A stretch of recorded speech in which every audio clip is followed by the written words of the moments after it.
Alright, y'all read the title. Today I'm gonna break down how I make sample beats for someone like Big Flock. It's not too complicated, so I ain't gonna overcomplicate it.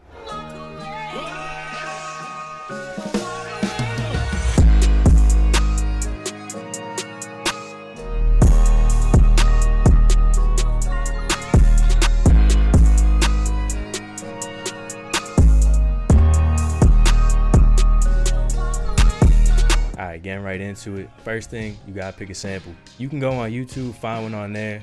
I got mine from Splice because it's really already an 8-bar loop that I can use. But if you do go on YouTube, just find a section you can repeat throughout the beat.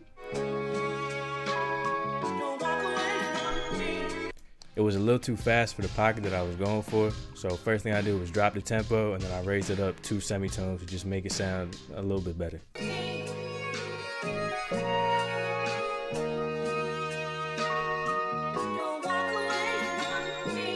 So on the sample itself, I really didn't do much to it. I just put on a EQ, cut out the low so there's room for that 808 later on.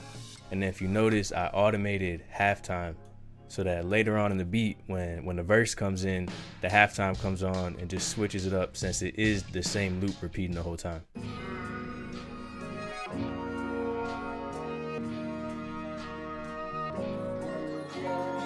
So next, I added addictive keys. The piano I put in really isn't complicated at all. It's just to back up the sample and make the whole vibe just a little bit darker. All I really did was put root notes in the piano that matched the root notes of the sample, and then also added an accent higher up just to make it a little more interesting and a little less simple.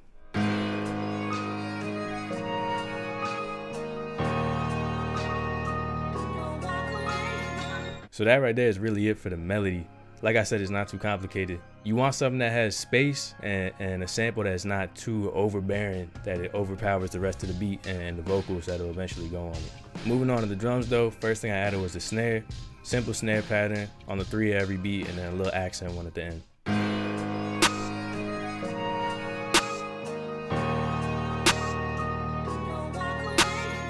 After the snare, I put in the hi-hat, and like I said at the start, it's not too complicated. It's just a simple 2-step and then a roll every once in a while just to add to the bounce.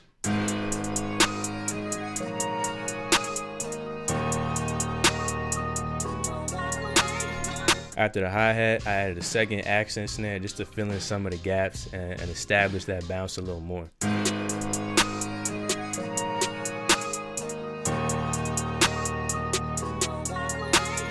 You're probably noticing is really not anything too crazy with the beat, and the key to beats like this, and honestly beats in general that you want someone to hop on, is not to overcomplicate it, because you want to leave space for them to do what they do, and you really just want to make the blank canvas that the artist can eventually paint. So the next sound I put in was an open hat, and I really just put it in to fill in the space some more. It's not too noticeable, but it adds to the overall bounce.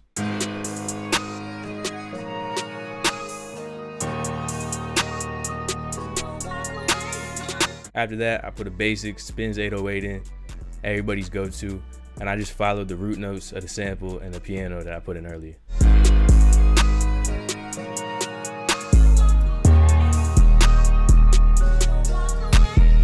So to make the 808 hit a little bit harder, I went right into this window and I boosted it just a little bit, and then also boosted the EQ just a little bit, just so that it stands out more and it's not pushed to the background. You'll also notice on the 808, I put some slide notes in, and since it's a simple beat, you really want to do as much as you can to add some ear candy that most people won't notice, but do contribute to the overall energy of the beat.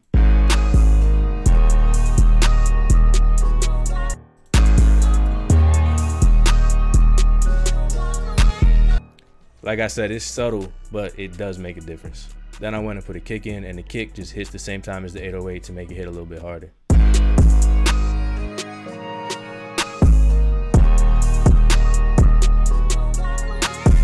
And then really the last part of the drums was a ride cymbal, and I have it coming in the second half of the hook. And like I said, ear candy is important. Most people won't notice it, but you can feel the energy shift a little bit when it comes in and fills that space in the background.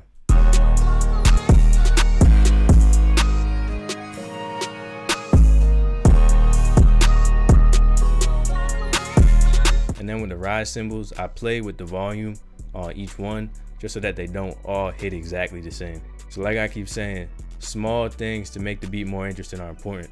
So after it drops, I cut the drums and then put a reverse 808 in just to make it hit harder when it comes in.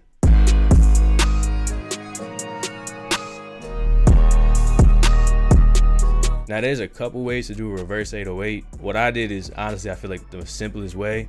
Whatever 808 you're using, you just drag it straight into the playlist. You click on it. Right down here, you can see it says reverse. So you click that, reverse it, and then you just cut it down to as long as you want it and then fade it in a little bit. And then now putting some final touches in just to make the beat flow a little bit better. I put in some risers and some impacts. I don't see a lot of producers using them as much as I do. And I feel like if you don't, you're doing a disservice to yourself. Because like I said, it's small, subtle things that just increase the overall quality of the beat.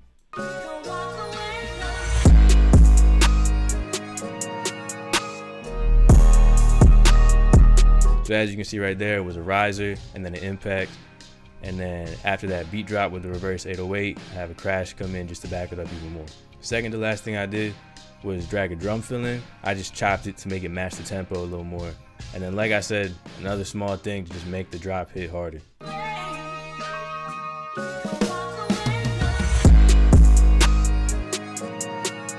Finally, I put my tag in right before the drop, and that's how I make simple sample beats for someone like Big Flock.